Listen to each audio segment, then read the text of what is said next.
protest movement trying to draw attention to the threat of climate change, and they're doing it essentially by any means necessary. So tonight we take an inside look at the radical climate protest groups that are making waves but also facing backlash as they take their tactics to new extremes. ABC's Patrick Reevell has this story.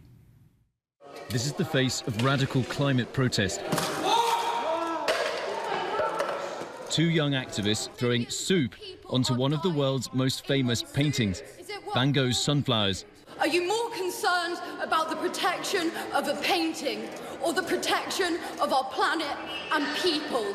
The activists belong to Just Stop Oil, a UK-based group that has exploded into British public life. Hello, it's Morgan. I'm a civil engineer from London, and as part of Just Stop Oil, I'm occupying the QE2 bridge over the River Thames. They demand the UK government not fund any new oil and gas projects. Their tactics are non-violent disruption.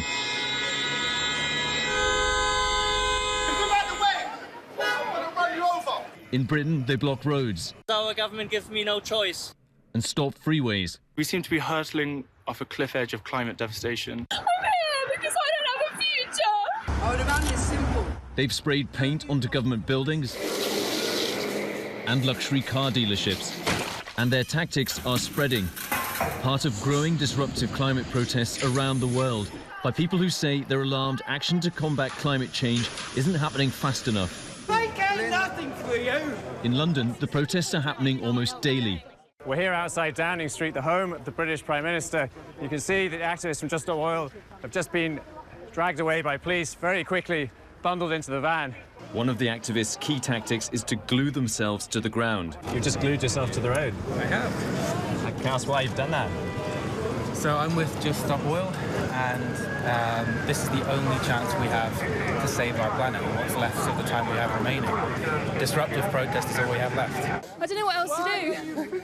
I've wrote to my MP, I've ran for councillor, I've gone on peaceful marches, I've done everything legally within my power as a citizen, and it's not working and I'm scared. I don't know what else to do. But Just Stop Oil's tactics often outrage and infuriate. This is wrong!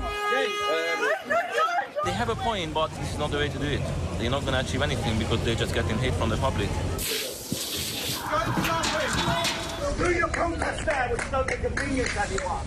What do you say to people that these tactics are counterproductive, that they turn people off the movement?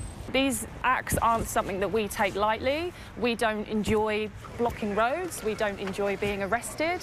But what we're seeing, and we're already seeing around the world, is that people are dying because of the climate crisis. Steph Golder joined Just Stop Oil in April. Her day job is as a full-time charity worker. This man is hurting me. She's been arrested 6 times during protests. Protest has always been disruptive, and that's what it has to be to get attention.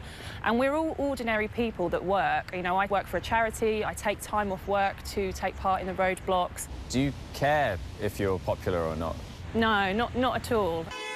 It's not a popularity contest. We really are just asking the government to commit to no new oil and gas licences. It's in line with the United Nations, the International Energy Agency. We're not asking for anything really radical. The group's tactics are controversial, but their message on climate change is not. The UN and most scientists agree that right now the world will miss the critical goal of 1.5 degrees warming and easily pass 2 degrees, which would bring catastrophic climate change. At this year's COP27 conference, some countries are even threatening to backslide on their commitment to 1.5 degrees.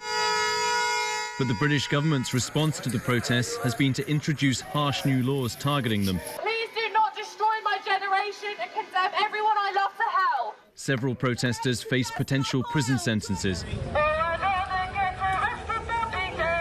It's the same with the suffragettes. You know, at the time they were vilified. They were in prison. People thought they were disgraceful. But now we have statues of them.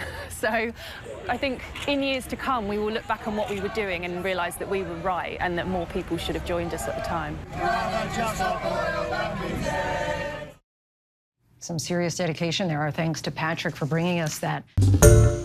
Hi, everyone. George Stephanopoulos here. Thanks for checking out the ABC News YouTube channel. If you'd like to get more videos, show highlights, and watch live event coverage, click on the right over here to subscribe to our channel. And don't forget to download the ABC News app for breaking news alerts. Thanks for watching.